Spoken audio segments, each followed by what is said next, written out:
Hello and welcome back to the Ack Attack Podcast. As always, I'm your host. The dwindling number of friends you have as one ages, Jay.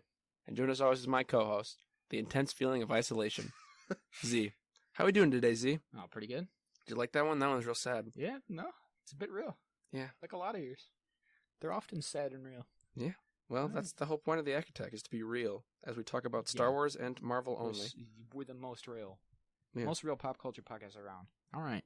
What if, Jack? What if zombies? Wow, you really just jumped in. So we're going to start with What If this week. What if zombies? I said that. They got it. They know what's up. Who is they? We're the only people who listen. Well, then we know what's up for certain. Oh, I guess that's true. This is a terrible start to our show. What if Marvel Zombies for the the fifth episode? It's the second episode. Yeah, this has got to get cut. The fifth episode of What If. Yeah. Yeah, is Zombies. So what do we think of it?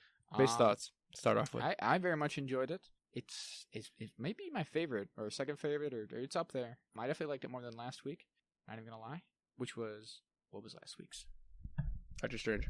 Was that really just the last one? I thought it was, but last one was Doctor Strange loses heart. So I definitely liked it more than that one. I know a lot of people like that one. I don't know. It didn't do as much for me. I like that one. Yeah, this is either my favorite or second favorite behind the other Avengers one.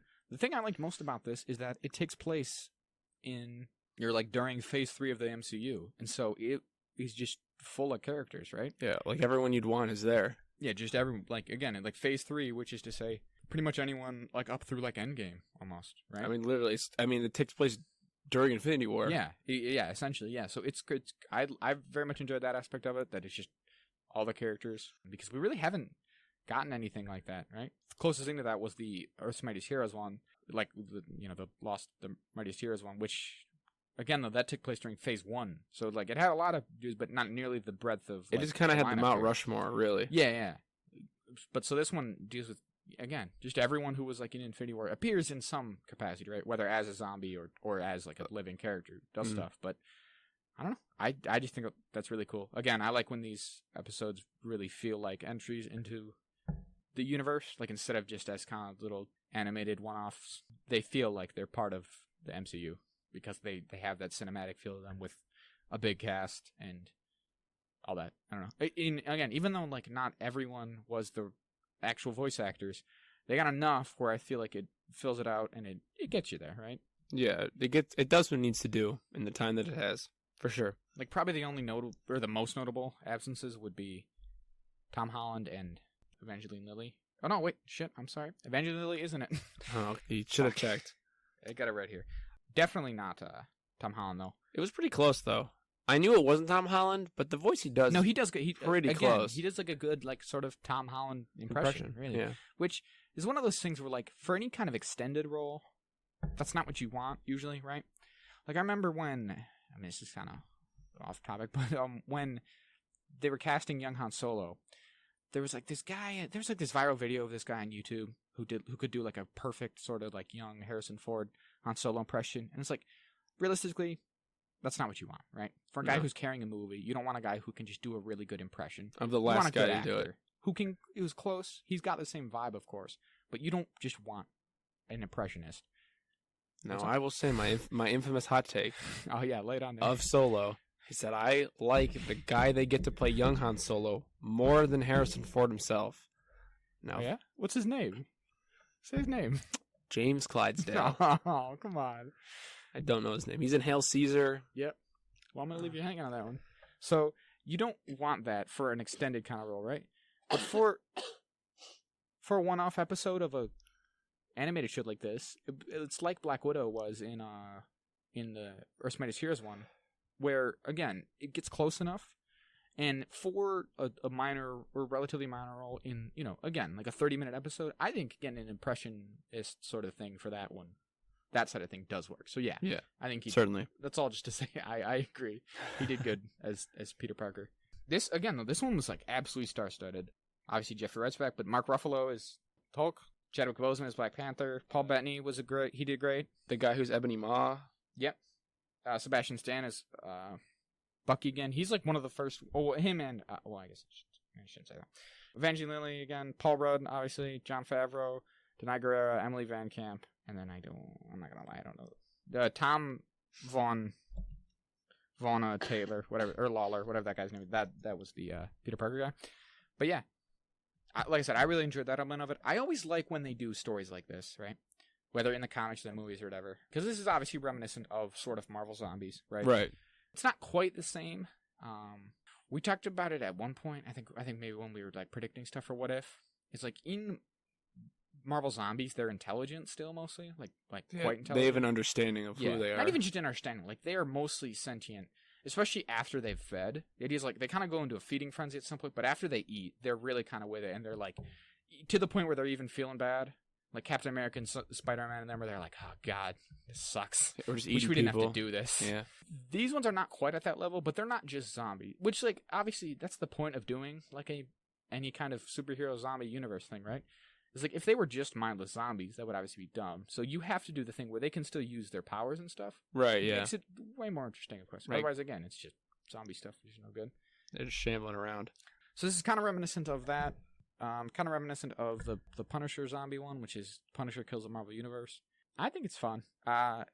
What I was saying, though, is that I like when they do stories like this, the kind of, like, odd team they'll get together, right? Yeah, it's the odds and ends of whoever Yeah, lives. because the team that this one isn't necessarily what you'd expect of, like, the best of the best, necessarily, who survived, right? It's not your Iron Mans and your Captain Americas and Or and Doctor Hulk Strange. and Thor, just all the most badass. It's like, there's some of that. Like, Spider-Man's pretty cool. Vision, obviously, for obvious reasons, doesn't die. But then there's also just some, like Happy. And Yeah, I was very surprised to see Happy there and Sharon Carter. I didn't expect them to be and in Sharon it. Carter, And exactly. Okoye, actually, as well. McCoy's pretty badass. Oh, to be spoilers also. fair. Well, yeah. So I'd say at the top. Eventually, we got to say it. It's almost, I think it'd almost be funny if we never end up saying it at the top. If we never once. We never once. All right. I don't want to mean it, but isn't his name, guy from Solo, Alden? I don't even know how to pronounce his last name. How would you pronounce that? I've heard it as Alden Einhenreich. Excuse me. All right, so I know his name. You just Googled it, though. No, I didn't. You held up your phone. I remember. You can't prove that. That's true. Anyway, I'm sorry. Back on track. Like I said, the team was good. Some of them, to me, do kind of make sense. Like, I guess, in on the one hand, for, like, a zombie type thing, some of those more grounded, like, just fucking, I can use guns good heroes make sense. Like a Bucky. Like, Bucky, actually, like, the Winter Soldier does feel like if you had to pick, like, one Marvel character, you know, beyond just like obviously Thor could just kill a bunch of zombies, but it's like, I don't know, he feels Like a human character. yeah. The Winter Soldier feels more like, most like the guy who's from a zombie movie or game or something. Yeah, he's got that super strong arm and stuff. Like if you put Bucky into Resident Evil, he would fit in and also do real good. Yeah. so You do that- real well. Because Superman does good. Maybe? Does that even make sense? Yeah, he would do well. Alright, screw you. No, he would also do good though. He'd be doing good. Yeah, but By saving the world. No, yes, but no, the I quality of his work, he would be doing well. He would be doing good very well. Okay, yeah, that's true, but that's not what you said. Yeah, I like the zombies using their powers, the way they like use that, I guess, right? Like the way that presented, like what's her face, Scarlet Witch. Scarlet Witch is cool. Yeah, she could use all her powers still. Yeah, Wasp growing. I thought it was real weird then when Wasp turns because there's no blood in her arm. Like it's just like a cut, but there's nothing to show that there's something in the cut. That's true, but that's just That's just par for the course for zombie stuff, right? Yeah. That's kind of the idea usually, right? Is that you just get if you receive any type of wound, you're gonna die, right? When they say in this one, it travels through saliva specifically, so like assuming that the zombie bit her, I don't know. When she died though, as in like she did the final sacrifice thing. I thought that was dumb because the whole time I was just thinking like, why doesn't she shrink? Yeah. She could just shrink. Again, even if she's gonna die from the zombie thing anyway, she could at least prolonged it. Or at the very end, she should have shrunk so that when she came back as a zombie, she wasn't giant. Yeah, she wasn't a just giant woman. But another thing that got me is when she just blows up Sharon Carter on the way to the cure. Yeah. I was like, you're trying to save her. No, she was already zombified. I thought the cure was so they could cure the Oh no, zombies. you're right. I guess it did undo the zombie kind of thing. Didn't it? Because it fixed Paul Rudd's Oh. head. You're right. Actually, that's a good point. You just- I don't know then. That's a pretty good point. That was pretty brutal that she exploded Sharon. Yeah, just straight up. I also thought it was brutal when Hawkeye shoots Happy through the arm and drags him away into the dark. I was like, oh my god, they really just when they just drag him away and then he just turned into a zombie and just trying to shoot people in the face with his Iron Man repulsor. I did think it was funny that he had that though. That was good. Bam, bam, bam, bam. Yeah. Yeah, again, the Vision and Scarlet Witch stuff was really interesting. I thought that was just... at first I was like, this is kind of an interesting take on almost like a WandaVision thing of like, if Wanda lost Vision... Sorry, other way around. That's what happens in WandaVision. Yeah, If Vision lost Wanda, would he also kind of go crazy? And it was kind of that. I guess he really was doing it somewhat altruistically. Yeah, like he actually still was doing the right choice. Like he didn't really have a choice. Even if he didn't love her or whatever, he might have still come to that conclusion of like, well, you got to keep her calm because, yeah, obviously otherwise it would have just been disastrous. So he just like kind of cut off T'Challa's leg, like saw shit. Yeah, that's pretty grim. Yeah. Like, he just took his leg. He's like, I'm taking your leg, T'Challa. Like, it's mine Speaking now. of grim, I've said before how I like that these, that there's always a bit of a cliffhanger on these. And by before, I mean every time we've talked about a What If episode. Because, again, it makes it feel like it's part of a continuing universe, like all the MCU stuff is. Yeah. And this one is a not much more continuing universe, is it? No, it ends. Like, I think it definitively, That's like... pretty grim. Like, the last 3, actually, with Ego. Yeah. Not 3. Probably less than 3. Because Ego, the world ends in episode 2, and then the last one was Strange. I mean, the last 4, though, I mean, the Loki one's pretty grim, that Loki just takes over Earth. And, like, Thor's gone, and Hulk's gone, and... If anything, all this stuff sort of supports that the Infinity War type thing of, like, the mainline MCU universe that we have is, like, the 1 in 14 million. That works. Because there's so many steps where it could just go wrong. Mm-hmm. And, like, yeah, the fact that they've infiltrated Wakanda, which makes sense because, yeah, the Thanos and his army do that in the movie. Yeah, they break through, and T'Challa but then there's also there. Zombie, and it's just like, it's just this clusterfuck. You know what's interesting to me is that they have 2 episodes now where the, like, I guess, like, the antagonist or the reason the thing goes wrong is because of, like, Hank Pym or Ant-Man characters. That's true. Because that's a good point. This is when he brings his zombie wife back from the Quantum Realm, and then obviously in the one he goes crazy and murders all the Avengers is Yellow Jacket. Yeah. I do a lot of editing for these coughs, I'm sorry. I just want to say, you've not been coughing much until we started. Because I'm talking a lot more. No, shit. As they keep talking. So, I knew this show would kill us one day. Yeah. Just didn't expect it to be so soon. Yeah, I thought it was going to be when we do a knife fight live on air. Yeah. And kill each other. To determine who's the final act. Who's the true, most powerful act. Yeah. It'd be better if we had a name that one of our names started with A and your would still be Z, so it could be kind of like a beginning and the end kind of thing. It'd be real poetic. But A-A-C-K is just Ack. So it'd just be the Ack Attack with A and Z. Doesn't work, does it? No, it doesn't work. It doesn't have the right flow. Ack is not a name. It's not, truly. But it's our name. But yeah, I just thought that was grim. I feel like, even though maybe it's not as grim, I don't know, it felt more grim than the last one even. Because that last one is kind of final of like... It's over. Like he fucked it up and it's just ruined though, and presumably most of that universe just kind of blinked out of existence. Where's my mic? I tapped my mic just now. Most of that universe just blinked out of existence, and now the only one who has to suffer is Doctor Strange. Whereas in this universe, it's gonna be like Thanos is a zombie, and he's very close. He's obviously the implication is that because of it's just it's just headed Ant-Man or whatever. Like the opposite of headless, I guess. I don't know.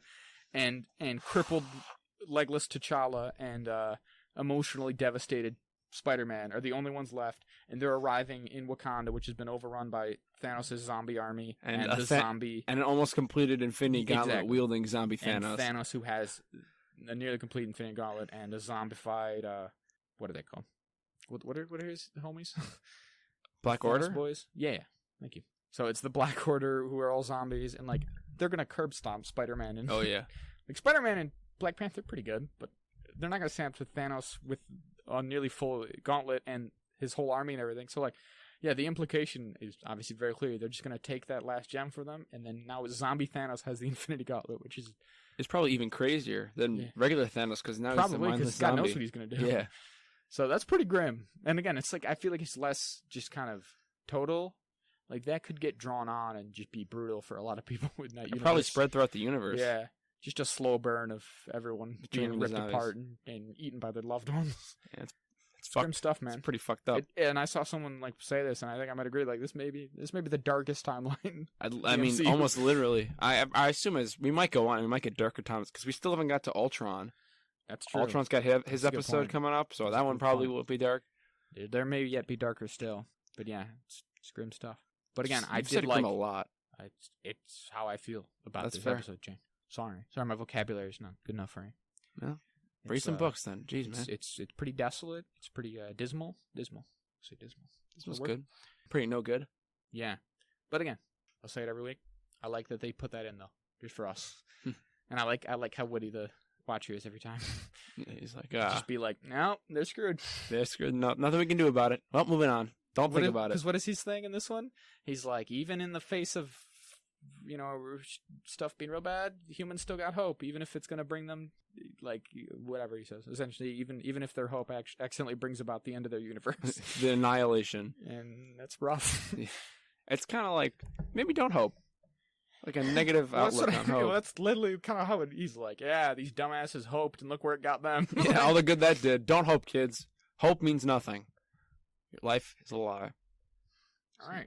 I think that's probably it, right? Yeah, so probably I could tag off it into... Do you want to talk about Knights of the Old Republic? Oh, yeah, sure, we can talk about that. I mean, in all honesty, I don't think we have a ton to say, but they announced that Knights of the Old Republic is getting a proper remake, which I take to be... not even take. It's a remake, right? It's not just a remaster, which is popular nowadays, which is just like, you just kind of run all the graphics through like a... An upscaler? Yeah, an upscaler, essentially, and you just kind of port the game over and just put it out again. This, I'm taking to be a proper remake. Ground more up, like a Demon Souls kind of thing. Sure, like a Demon Souls, like Resident Evil 2 or 3 remake, where they're keeping presumably the same gameplay and the same storyline and all, but from the ground up, Rebuilding it. rebuilding the gameplay and all. In the to just proper be more, engine. yeah, in a new engine or whatever, some kind of different engine and improve. Obviously, the graphic and stuff will be improved, but the gameplay should just be better and all. Just more refined, more like what you'd expect out of a modern version of it, which is exciting. I don't know. I think that's cool. I personally, I own KOTOR. I have it on here on my Xbox because it's one of those ones that is available on backwards compatibility. So I have a copy of KOTOR in there that is an Xbox, like as in like an original Xbox copy that can run in there. And on an Xbox One X, which is what I have, they say that kind of natively upscales it to be like better graphics than obviously you would have gotten on the original Xbox, yeah. I think they say it upscales to almost 4K or something. It's not native 4K or whatever, like from the, so it's just the gameplay, just the graphics themselves are just kind of look crisper, whatever, Yeah. right? But I've yet to play it just because I don't know, never gotten around to it. But I might not now because I don't know, I might wait for this. Although that kind of brings me to the other point, the only big news part of it, really, because it's really just an announcement thus far. Yeah. Is that It was revealed at the Sony exclusive like showcase, meaning Yeah. it is only available on the extinct PS5 that doesn't truly exist. the as of yet unforeseen PS5, yeah. Yeah, along with a couple other games that people would like to play that I Yeah. don't on those consoles. Well, and I, just for everyone else's sake, because I don't think I said it yet, I have an Xbox personally. I mean, I do as well. Mm-hmm. Oh yeah, we both have Xboxes, of course. Well, neither of us have a new one, Yeah, that's but true. I think this is coming to PS4 and 5, right? Yeah, Said that, or maybe, God, I hope it's not just new consoles. Although, I can't imagine this is coming out for a while yet. I think a lot of the stuff that was revealed is like 2023 It's got to release be a date. couple years off, yeah. Still, so hopefully by then the new consoles will be easier to acquire. But and I also think it said that it was I don't know, I don't remember the exact terminology, but I think it was implied to be one of those ones that will eventually come to the Xbox, Right. just not at launch. Which it still sucks though. To me it's such a bizarre one because it's not a Sony property or anything by any means, right? No, It's a strange one for me to be a PS4 exclusive. Like, obviously, God of War, that's Ragnarok. in-house. Yeah, that's an in-house too. Insomniac Games with the Spider-Man yeah, Spider-Man stuff. is in-house, and Sony, obviously, the parent company, has it's the whole thing, right, with Spider-Man and the rights. And it's the same with, like, Microsoft, obviously, right? Like, Microsoft develops and makes Gears and Halo. So, like, they have those. But to me, it's weird that a Star Wars game is a console exclusive. And kind of disappointed me, because obviously anyone listens to know I'm a big Star Wars fan. So I would have really enjoyed this. And again, I think I probably will save I mean, I've saved myself the entirety of my life thus far, so I Yeah. don't see a reason to not wait a couple more years to get it. I think it'd be cool to experience it for the first time on that version. But yeah, so that is exciting, but also disappointing. I don't know. So it's a bit bittersweet, I suppose. I don't know why they do shit like this. I really don't. It bothers me. Because money. And I was telling you about it. Like, not to be all Xbox fanboy about it, but it's seeming like Xbox and Microsoft in particular are much more open nowadays, and everyone else for that matter. Nintendo and them are getting better about crossplay and moving away from this like Tribalism kind of thing. Yeah, this console war petty bullshit. Because like we were talking about how I don't think there's any I don't think there's any Xbox exclusives that are truly only playable on Xbox consoles, because I think almost all of them are PS or PC as well. So. Yeah. And in their defense, this KOTOR was also announced for PC, so you do have that option. But a lot of the Sony games are only truly on a PlayStation. Like, right. You have to buy a physical PlayStation console. And I think God of War, and the Spider-Man games are both like that, right? Because I remember when, respectively, those came out, there was all kind of like Reddit posts and stuff would be like, I went out to buy a PS5 to play, or 4, I guess back then. Like, I went to buy a PS4 to play God of War and stuff. Yeah. I played a little bit of God of War. I played God of War 3 a little bit, and it was fun. I mean, I think it's the first 3 games of the trilogy when he's in ancient Greece is the gameplay loop there is a bit of a departure from the gameplay loop of God of War 4. Yeah, I know it's been toted because in God of War 3, it's supposed to be pulled back in like kind of third-person bird's eye, and you have a lot more weapons. Oh yeah, like you have tons of weapons. Like you get basically all almost every mythological weapon you could want. Like you eventually you get the head of like Helios at one point. Oh yeah, and all that like stuff. You rip off Hermes' legs. I mean, I guess spoilers for a game that came out in the early 2000s. I haven't played God of War 3 yet, but yeah, I played one on my PlayStation Portable. How was that? Pretty fun. No, Good stuff. Good stuff. Like 12 or something, so it seemed pretty cool to me. Oh, games will rob your mind. The only other thing I had to say about Knights of the Republic was that, like everything Star Wars related, there's already been something of an uproar among certain sects of fan. Well, there's two uproars about it, right? The first and foremost one is all the Legends fans asking if it's canon, which the answer is just no.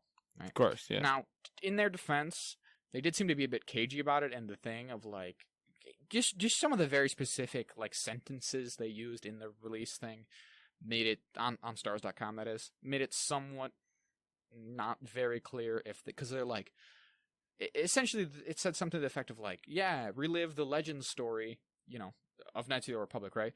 And so then there's people who are like, now are they saying that the old one is Legends and this one won't be? Or are they saying that when we're reliving the Legends story, this one will also be Legend? Or is it different? Is the old one Legends and this one will be canon? And it's like, well, no, obviously not. I don't think it will be. But if it's going to be the same story, it can't be canon. Or they're going to alter it so much that to make it canon that people are going to be pissy about that. So I'm going to put my foot down now. It's not canon. And the other uproar about it is like one of the writers on this, who's doing, so I guess they must be altering some story because they have writers for it. But at the very least, they're probably redoing the lines and stuff. So whatever. The point is, one of the writers on this game, she has said in the past that Knights of the Republic is not her favorite Star Wars game, and so people are getting on her for that. I think a lot of it is just, because Star Wars fans are the worst. I really do think some of it's just because she is a woman. Ooh, that's and always they're tough. And they're like, she doesn't understand Star Wars the right way. She doesn't. KOTOR isn't even her favorite game. What does she know? Fire her. I'm going to stick to my old copy. You guys are clearly too woke with this one. Because that's the thing that the fandom menace loves talking about, is being too woke and everything. Everything's too woke. They're truly the worst people. There's females involved. It's woke. Yeah. Which is just, I didn't care. Again, it's like cartoonishly sexist. It's like you're like a parody of yourself in like the worst way you could possibly be. Because again, KOTOR has no particular special place for me. So I don't care one way or the other. But even if I'd like to think even if I did, that her saying it's not her favorite thing shouldn't be grounds enough to hate this. Yeah. I doubt every person who works is like, oh, this is my favorite thing I'm working on. What do you want to... Yeah. It's a ridiculous precedent. Like, she just, I think she just announced, like, yeah, I'm so excited this is finally public, you know? I don't know how Twitter this is. Like, yeah, I'm excited. I'm actually writing on this. I'm excited to be working on this project. And then the replies are just filled with people being like, this you? Posting screenshots of her tweet where she said KOTOR wasn't her favorite game. Which is like, let her, leave her be. Yeah, Who cares? Who cares? She clearly is excited enough. Even if she's lying, she's doing it. So I think, just to piss off those guys in particular, I think it'd be hilarious if in this one they removed the choice in the character creation and they just made Revan only a female. I think that'd be really just funny. to stick it to him. Because obviously, like, famously, because for some reason KOTOR is a bastion of the fandom. Like, it's one of those things, one of the things they've particularly latched onto. I think because it's, in the grand scheme of Star Wars, it's quite niche, really. Yeah, I mean, every time you say it, I forget. Right. It's like we always talk, it's like we've talked about before, like, it's like we talked about with, what's it called? With The Force Unleashed, right? To, like, more hardcore Star Wars fans, you're just, yeah, of course, everyone knows The Force Unleashed. But to a lot of people, and again, the overwhelming majority of people who enjoy Star Wars, Statistically speaking, that's nothing. Yeah. They don't know what that is. And so, it's like that. Like, only the most diehard people know what Knights of the Old Republic is. And so I think that's probably why they've latched on to be like, well, you're not a real fan if you don't know Knights of the Old Republic. This is our thing. And so that's just amusing because then, like, people turn it on them and being like, yeah, and Revan's a girl, right? Revan's a woman, though? Yeah. They're like, And they're "No." like, well, not my Revan. Canon, Revan is a man, actually. The canonical choice is that Revan is a man. So yeah, I just think it'd be fun. That was, like, one of those rumors for a while where they're like, Brie Larson's ruining Star Wars because she's insisted that she be cast as Revan. Revan's not a girl, not a blonde woman, not Brie Larson. So yeah, I think they should. Those people are truly the most vile scum to ever walk the earth. A wretched hive of scum and villainy. So I think they should. What's that reference to? Star Wars. Oh, shit. I'll edit that out. Ooh, that's getting edited out. Ooh. So I think they should cast Brie Larson and use her voice and her mocap and everything for Revan. I want her to look right into the camera and be like, I'm being played by Brie Larson. You cannot dispute this. I just think it'd be fun because I just don't care. Yeah, because who cares? She's an old... And it's like everything. The old one still exists. No matter, even if they ruin it, if you think that Knights of the Republic is already perfect, then you just have it to play. Yeah, you can play it forever. You play it forever. So yeah, perfect for that one, right? Yeah, so I could take off of that and do our third topic. Well, no. We'll pivot into... Oh, yeah. Sorry, I don't know why I cut you off. I don't know why you did either. So I was saying we should transition. That's strike one. No, actually, no, that's strike two after our little dispute about good and well. So you're on thin ice with me, sir. Yeah, but you didn't know who played Han Solo, so... is that a point back for me? Was that strike three just now? Ooh. We'll call it 2.5. All right, so this is kind of in the same vein as we did this for Black Widow, so we just thought it'd be fun to do it again see how people reacted to Shang-Chi. Legends of the Ten Rings. Most part, it's been real positive. I think a lot of people agree with us, more so than with Black Widow, because with Black Widow, a lot of the internet buzz seemed to be pretty negative. Which is kind of surprising to us, because we were big fans of it. Yeah, we liked it a lot. Truly, unironically. As in, like, that disconnect can kind of happen with a lot of this stuff, is like, for better or worse, I mean, and I think we fall on both sides of it sometimes. A lot of stuff, in particularly in this, the nerd kind of shit, like Star Wars and Marvel and whatnot, there can be somewhat of a disconnect between the fans and the critics. And like I said, I've fallen both sides before. Sometimes I do find, when there is a bit of a divide, sometimes I fall in line with the critics more and sometimes more with the fans. Right, yeah.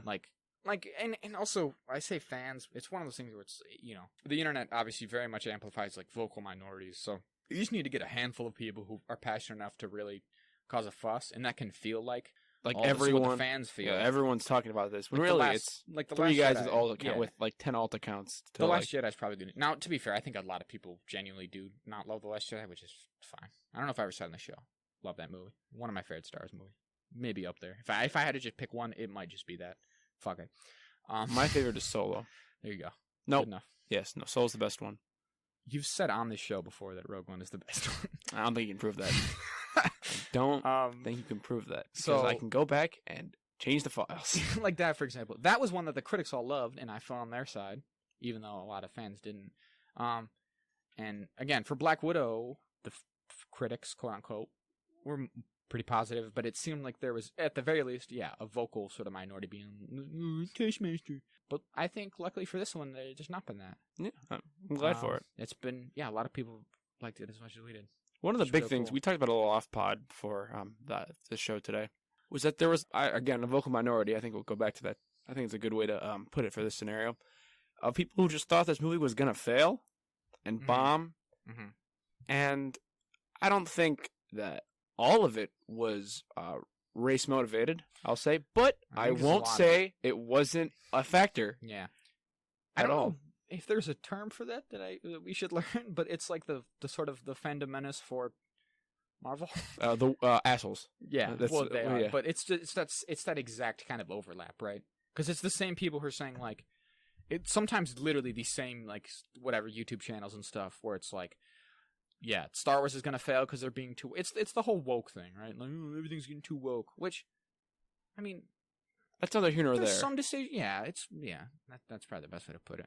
I'm not gonna. There's some things that I think can be a bit much in stuff nowadays, but Marvel, by and large, it's really not a thing at all. And even if it was that big, I don't really care enough to even be bothered by it. It certainly doesn't overwhelm anything like these people say. No. The way people make it out to be, it's like every decision is based off of this algorithm agenda they have. Yeah. To, I don't know, do what? I don't know what. To what end? That's the thing. That's one of the big things. To what end? Because Marvel's real end, and this is even, I mean, I guess this is somewhat cynical, but this is just the fucking reality of it, is to just make as much money as they can.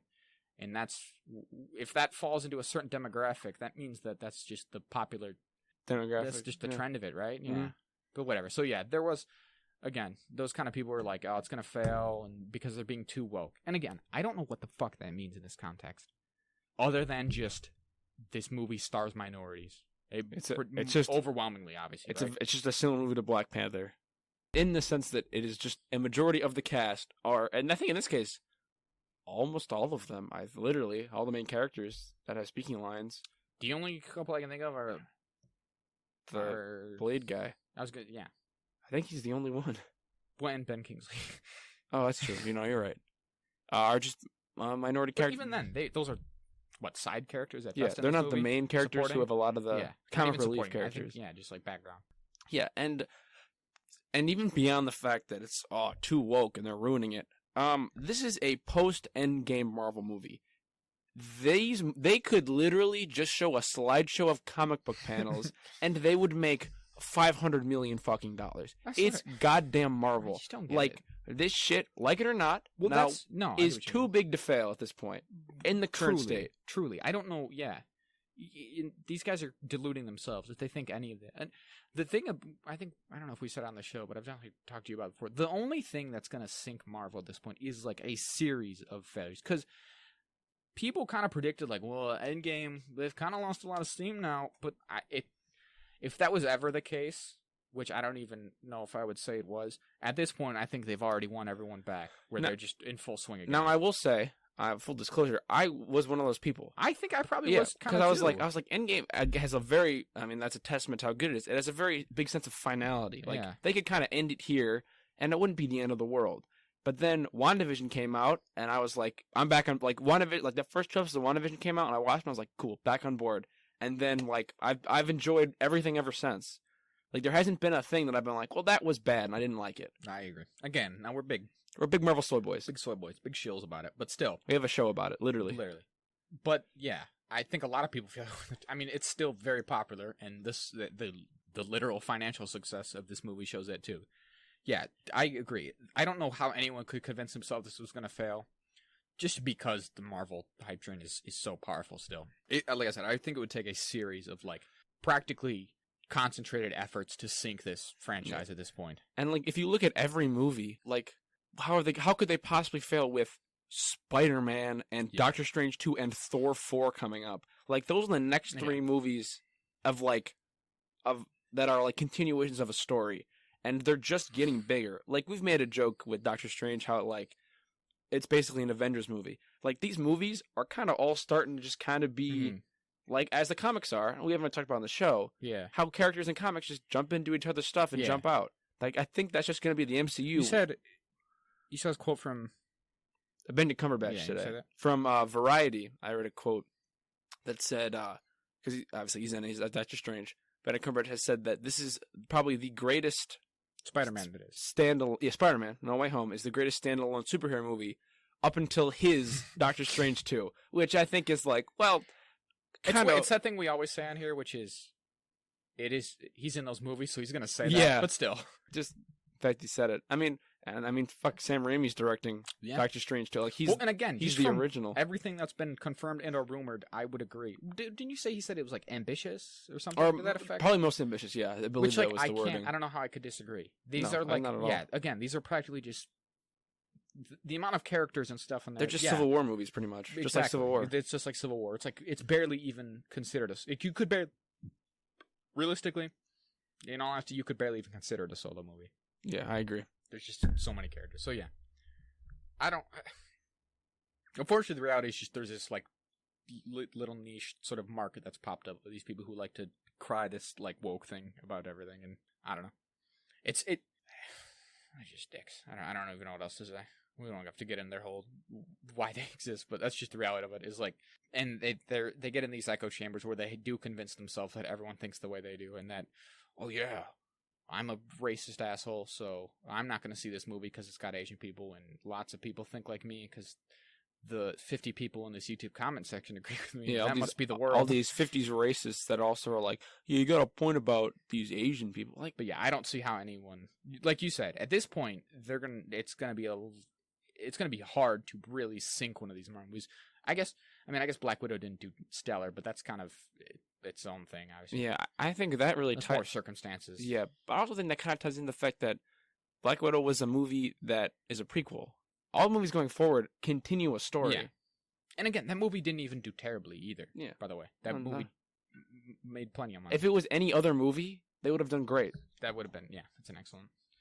So, because like I saw a different podcast. I won't name. Just name it. Who cares? Well, whatever. I was on one of the Weekly Planet little side podcasts. They were talking about this clickbait article. They have a show where they totally just go after the whole point of the show is they just kind of make fun of shitty clickbait articles, right? From like CBR and talking about and stuff. How like, yeah, clearly Disney putting out Shang-Chi onto theaters proves how little faith they have in it. But it like also was talking about Black Widow at the same time, and they're like, yeah. And Black Widow was another woke failure, a movie led by all women, pretty woke. Clearly they failed, and they didn't have any faith in that either, and that's why they put it on streaming.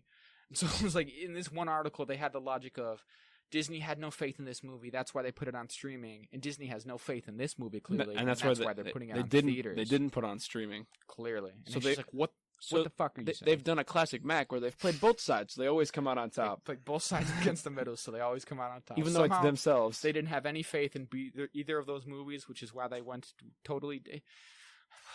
It's just stupid. But yeah. It's beyond infuriating. Anyone who just saw it and just wasn't determined to hate it, just thought Shang-Chi was pretty cool. I said last week, if you go on this movie neutral, you'll enjoy it. It's just a good movie. It's just a fun movie. Again, we're big Marvel soul boys, but... I mean, yeah, we talked about this all last week, but yeah, it's one of the more standalone MCU movies in a while because it has relatively little connection. It's kind of an origin story. Yeah, it's just kind of it's just a solid action movie. I think someone who had no interest in Marvel but just wanted to see a fun action movie would like that. So it's just good. I know. I just generally think it's just a solid movie. Yeah, not because of a bunch of nerdy Marvel tie-in shit, which some of them are, and I obviously appreciate them for that. Because we're soy boys. Yeah, this one is not that. It's just a fun movie, so I don't see how anyone could really hate it, unless you were determined to do so. I totally agree. But we won't. That probably will end it there. Yeah. Got our thoughts out. So we're going to our last... Yeah. So, the reason we did it in this order is that from here on out, you can stop listening if you want, because we are going to talk about The Wheel of Time, the 14-book fantasy epic by Robert Jordan, and its accompanying TV show that's going to come out on Amazon Prime. So if you have no interest in Wheel of Time, we put it at the end here because we're talking about it for a long time, and we didn't want to force you to listen to it. For that matter, if you are interested in watching the show, we are going to be talking about... And we decided we don't want to go into like super specifics about just plot. We're not just going to give you synopsis or anything. But we are going to talk about the first 3 books and how they're going to relate to the show and stuff, because that's what we've read up to so far. So if you want to go into the show totally fresh, that's the other thing. So yeah, if you have no interest in Wheel of Time, or if you have quite a bit, you can either way tune out now. Or if you've also read the books and are excited for the show as well. Perfect. through. And hey, if you don't actually stop listening, just mute the episode from right now all the way to the end so we get that playtime. We Yeah. need it, Mhm. please. Mhm. Love of God, we need that playtime. So, So I got a whole checklist for us to run down here. oh Jesus Christ! So the first 3 books we read. And let's do Well, some. that's number one on the checklist. Well, I'm Jack. going first. What then. do we think of books 1, 2, and 3? I liked them all. I liked them all, I too. thought they were pretty incredible books. I won't even lie. I really enjoy them. I don't know. Like No, the this is- Eye of the World, The Great Hunt, and The Dragon Reborn. I just want to say the names Yeah, truly. yeah. So I don't know. Now this is right up our alley. We are the target audience. If you couldn't tell by this fucking podcast we do, we love fantasy shit. We're This is just all nerd about shit, right? Just shoot it right up in our veins here. So I don't think there was any danger that we were gonna hate it. No. But yeah, we both have very much enjoyed these books. Yeah. I know these books get a lot of criticism, even from fantasy fans. I think some of that's just the classic like thing is popular. I'm critical going of against thing. Yeah. Yeah. But regardless, I think it's genuinely good. And But let's be fair. Yeah. We have 11 more books to go through. All of That's true. almost 1,000 pages. So there's a lot of content we've yet to Yes. reach. So like So I said, our opinions very well could change. if anyone's I meant to say it as well. Again, if anyone's listening who is a big fan of Wheel of Time, please don't begrudge us too much for our takes. And if you do, tell your friends to listen to this episode to make sure they get their opinions as well. Yeah, And just yeah. really, make sure to listen to Yeah, the whole if you- episode once or twice. They if really get it you in their brains. And your Wheel of Time fan club really disagree with us, you should listen to us all the way through just to make sure you get our opinions. Yeah, and then email us and Yeah. tweet at us. Yeah, sure. Just engage. Just engage. We'd like to know someone's out there. Please. Oh, God. So yeah, I know they have a lot of criticism. We'll get to some of those later on. Again, even from like sort of fantasy authors, but some of the criticisms I think are somewhat valid, and some of them I don't. I've seen people just be like, "Oh, it's just pretty basic, kind of trite sort of fantasy of this." Right. Like it's too sort of substandard, essentially, right? It's too generic and like. What would be the word? I guess just generic. Formulaic. Right? Yeah. It's too much just of the genre of like this is straight up Up high and down fantasy, fantasy. up Yeah. and down high fantasy, like farm boy fantasy type stuff. Which I see some of that, but I just think that doesn't necessarily mean it's bad, right? Yeah. Leaning on tropes and stuff can be bad if done poorly and overly much, but I think this is unique enough. Like, I know a lot of people have said that they find it to be overly similar to Lord of the Rings. We've talked about that before. I disagree. I don't see that very No. much. There's definitely stuff here and there, but overall, I don't think the universe feels too much like it. No. What we could do, I don't know if it's on your checklist. Which are your books? So out of the 3 books, which one do you like the most, I think? I think I enjoyed The Dragon Reborn most, and a lot of that is the strength of, for me, the strength of that is the POVs in that one, because I really enjoyed Matt and Perrin, and them two together get, the overwhelming majority. Yeah. I would think my favorite, they're all very close for me, but I think my favorite is The Eye of the World. No, I that would definitely be my second. I think, but again, I didn't by any means hate The Great Hunt. No. It's probably last for me, but yeah, Eye of the World obviously sets it all up and is really good. Yeah, and I think it's pulls you I in think well. it's just a very solid book. Yeah. It's when they did, who did it? Maybe Time. I don't know. Someone. It's irrelevant. Did a like top 100 fantasy books thing. Eye of the World was sort of the one they took from Wheel of Time to put on there, and I think I probably agree. Like, especially as a standalone, obviously it makes most sense to pick for the first book. So yeah, I like it very much too. There's a lot of good stuff in there. There's a lot of great world building, and I feel like it does so much heavy lifting that the second 2 books feel a little light on it sometimes. Yeah, because Like there's so much shit that's put out from book Eye of the one, World.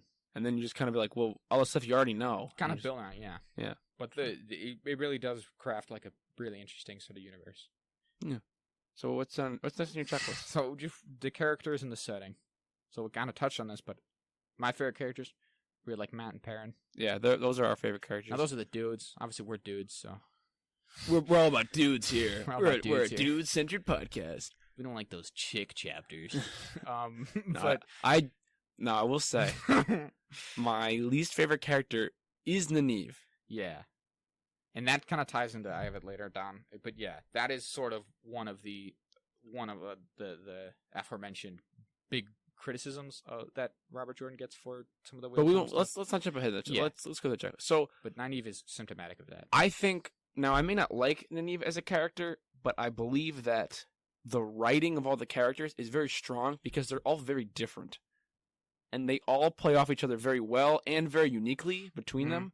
Like, because obviously there's about like not out of the world. Well, there's like 5 people who all come from the 2 rivers, the village, and it's Rand, Mat, Perrin, Egwene, and Nynaeve, and they're followed by Lan and Moiraine, but they're not part of the village. Yeah. They're the call to adventure if we're going off the hero's journey from Joseph Campbell.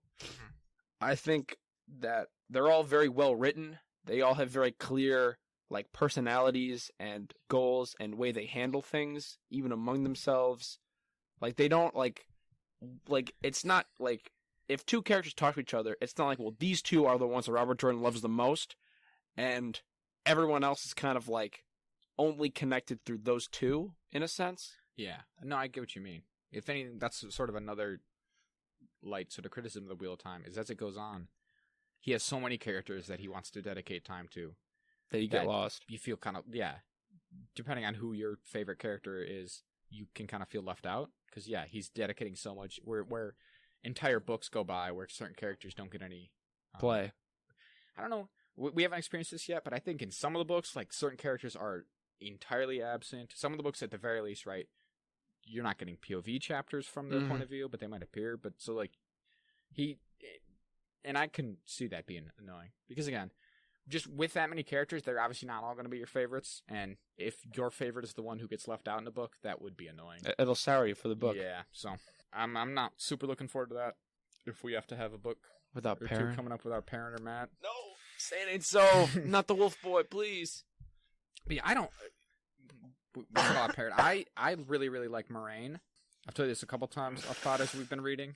Oh gosh, should get a clean one for that. I really like Moiraine. I've said this a couple times. I think she is very interesting because she's not just a straight up and down sort of like just good character. Fully white, I guess you could say, character. Yeah. Not that she's obviously good. She's on the side of good, definitive. I'm not trying to say like, ooh, maybe she's secretly evil. No, she's to me at least, she's clearly good. And she does again, the sort of Robert Jordan thing, or not Robert Jordan. Who does the hero's journey? Joseph Campbell. She is the mentor archetype, right? In a lot of ways. She's a real Obi-Wan. She's something of a sort of like departure from that. She is the Obi-Wan, for example. Yeah. She is the call to adventure, and she knows everything about the world, and she's teaching them and all. But she's also not very forthcoming with a lot of her stuff. She hides a lot of it, and that's a point of contention for a lot of the characters, is that, mostly the boys, and I think we'll get into it, is that Moiraine doesn't tell them anything until they absolutely have to know. And, well, I guess we can kind of get into the world building a little bit, is that... Yeah, that's the other thing I had. Oh, I think we can do it now, because I want to... No, I had characters and setting. Oh, okay, yeah. Okay, perfect then. Because in this world, obviously, there's magic and stuff, and... The wizards or witches are called Aes Sedai, and Moiraine obviously is one of them. And there's a lot of stories that have been going around about them. Like there's like folklore and stuff, mythological, especially to these characters who are kind of from pretty far separated from society. Yeah, they don't even really know that they're part of a kingdom. Like the kingdom they're part of don't really recognize the one. And one of the things that is an adage that they're taught as children, like kind of like even the boogeyman, is that the Aes Sedai don't lie. But they can't lie. They can't lie, but they don't tell you all the truth. Yeah. They keep the truth from you. Yeah. They tell you as much truth as... lie, but the truth Aes Sedai tells you is not necessarily the truth that you think it is. Yeah. And there's always a price that's less than you think, but more than you can give or something. Yeah. Some weird cryptic shit. But I just think that's really interesting, and it, again, adds to the character dynamics of how each character handles this, like I said, like withholding of information. I think it is very interesting because again, she is sort of the mentor. Like she has all the information, but she also is a mentor character who seems to have little interest in mentoring anyone. Yeah, right. She's instead of being very like forthcoming and free flowing with her information, like this is how the world works. This is how you learn your shit.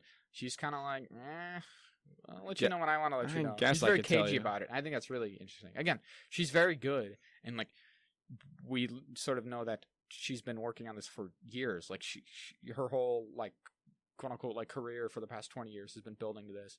She's very much a good guy. She's like the best of them of the Aes Sedai. But she is still falls to those shifty kind of to those sort of whatever you call them, the stereotypes that these people carry about Aes Sedai, and that she is kind of cagey and weird, sort of manipulative. She really is. Even of the heroes who she's on the same side with.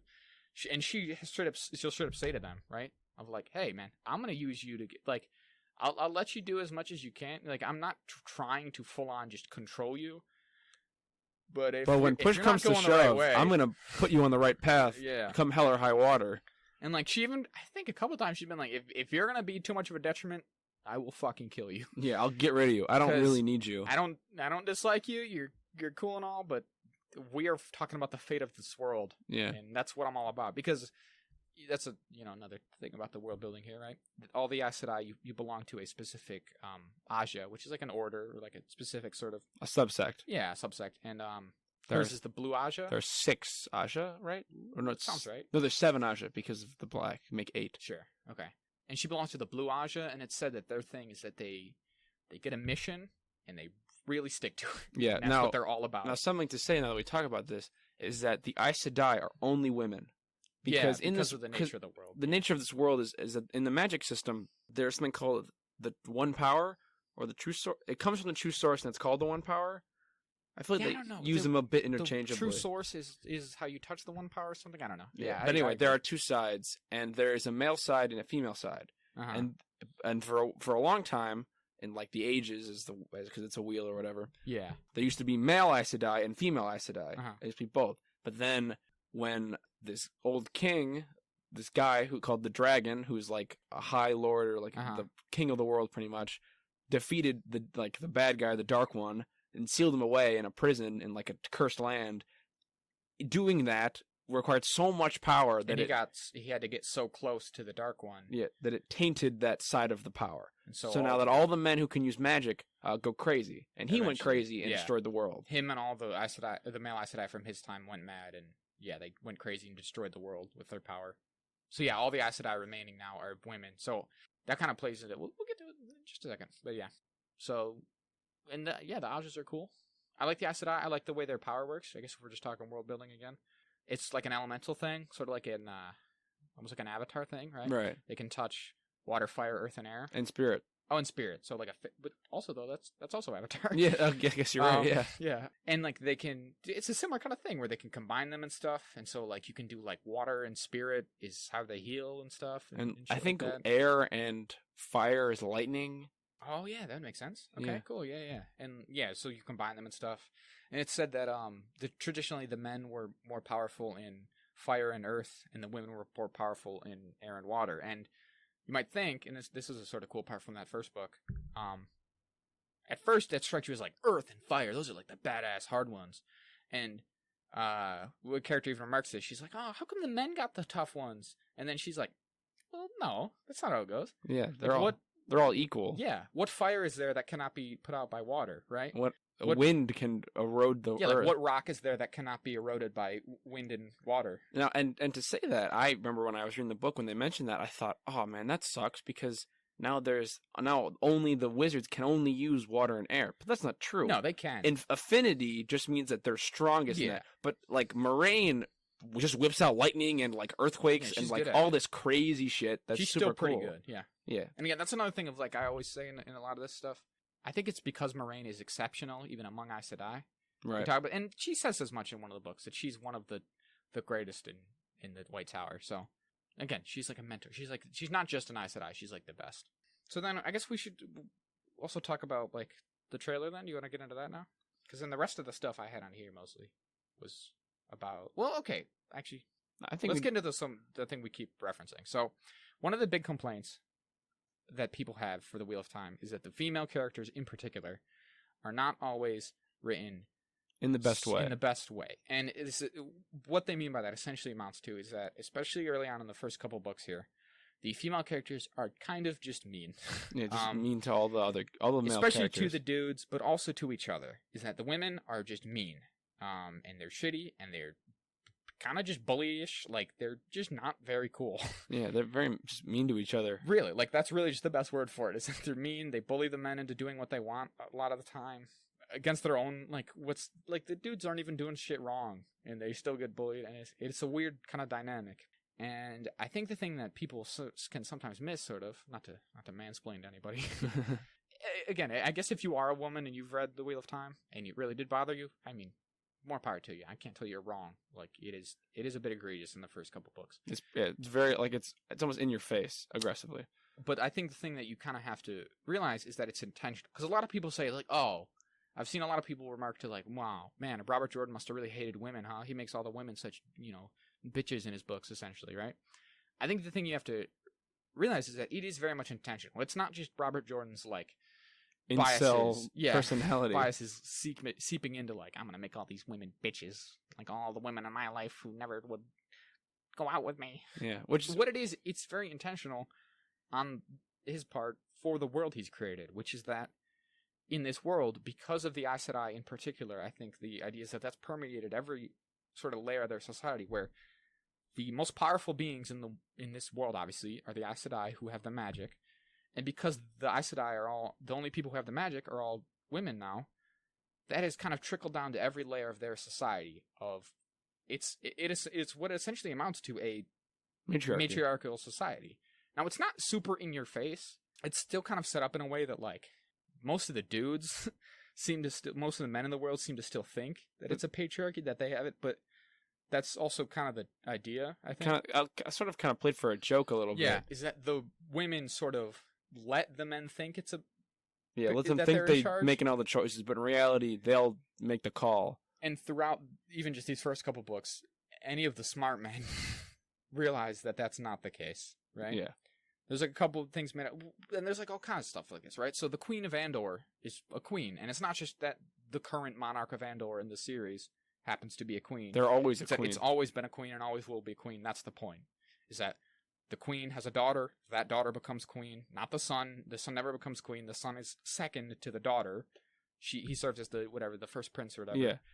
And even in their little village, again, which is like so far removed, they don't even realize they're a part of Andor. But in Emond's Field, there's the town council, which is a bunch of stuffy old dudes, and then there's the women's circle.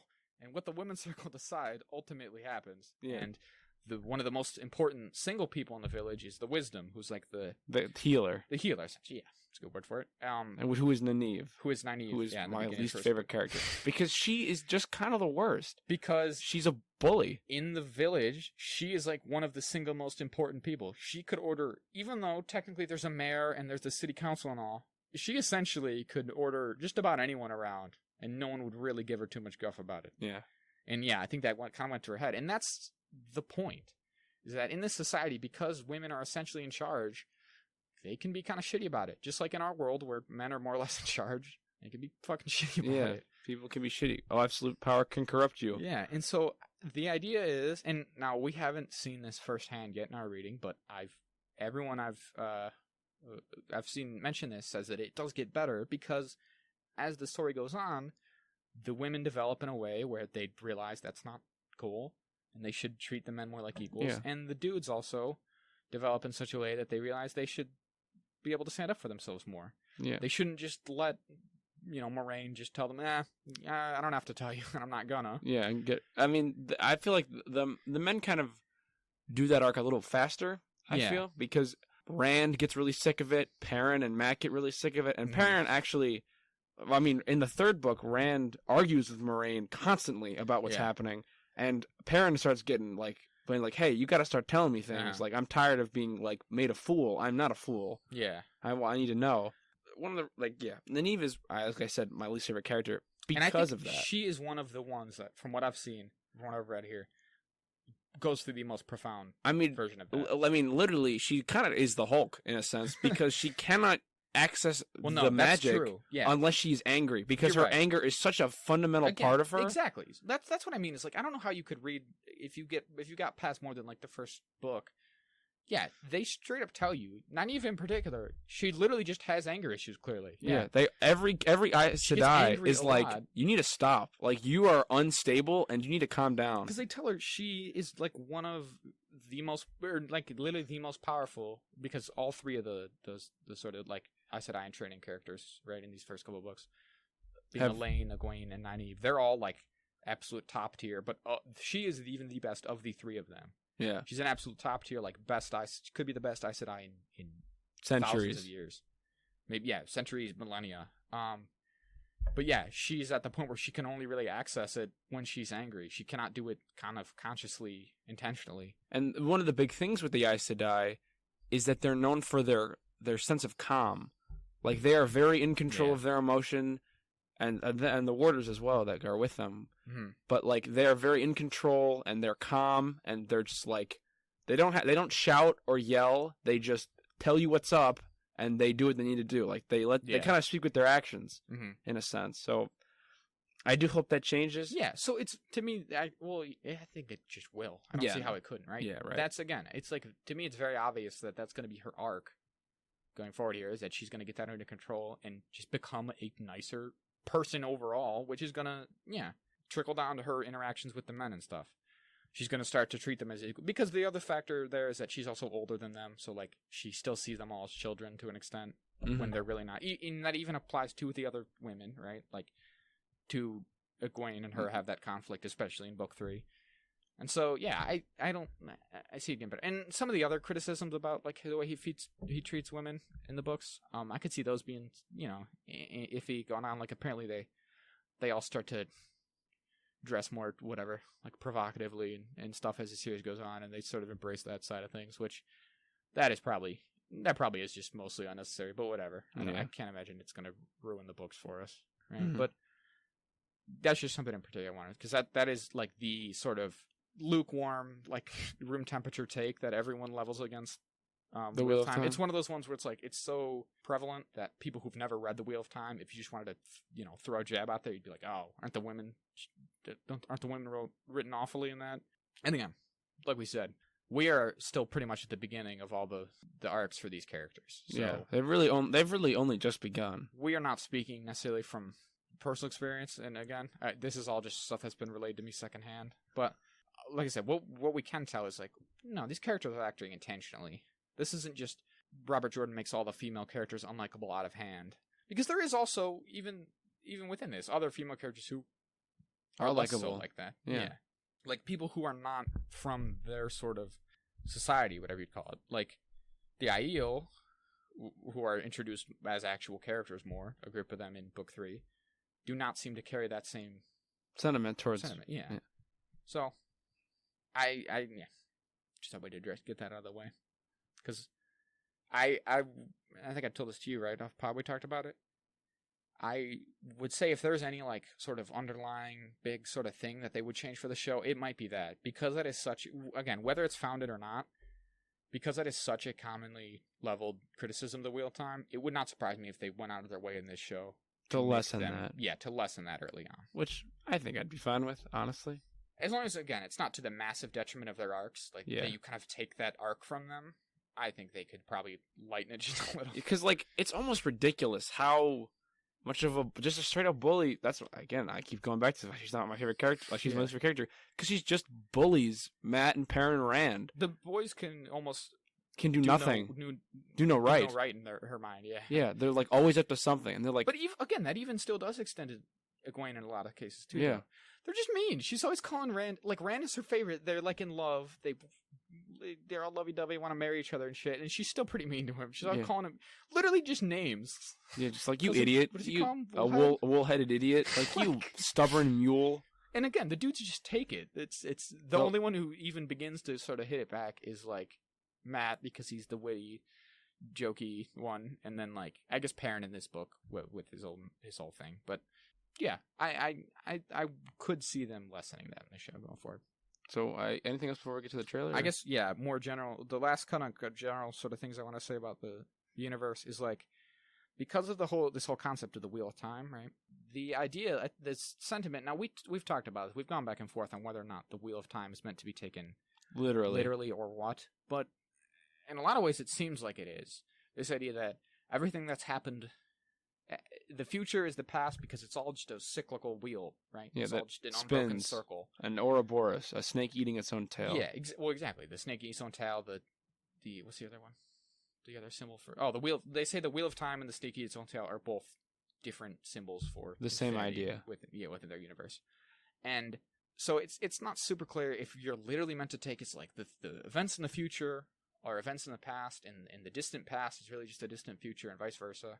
Yeah. Or what? But I think if you do take it literally, which I think is potentially, I mean, maybe this will become clear to us as we read more, but I think that is, as of where we are at least, a valid interpretation of it is that it is somewhat literal.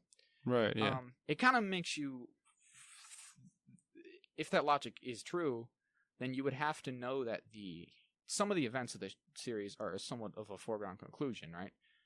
In that the good guys have to win, right? Yeah. Which now that's kind of the type of thing of like, well, All fantasy. I was gonna kind of say thing. almost anything, almost all fiction, you can assume the good guys win in the end, right? It's obviously few and far between that the bad guys lose. Bad guys win. You Or mean? the bad guys win, yeah, and the good guys just lose. And so I just thought like that's interesting because you can be pretty certain beyond just that it's just fiction where this happens because of the nature of the Wheel of Time and how much they like lay into that, and that like the wheel, everything happens for a reason. Even more, it's like predestination almost. Yeah. In their universe, and Well, everything happens for a reason, and The and pattern weaves. yeah, the pattern sort of has almost like an intent Mhm. where it can decide what happens and stuff.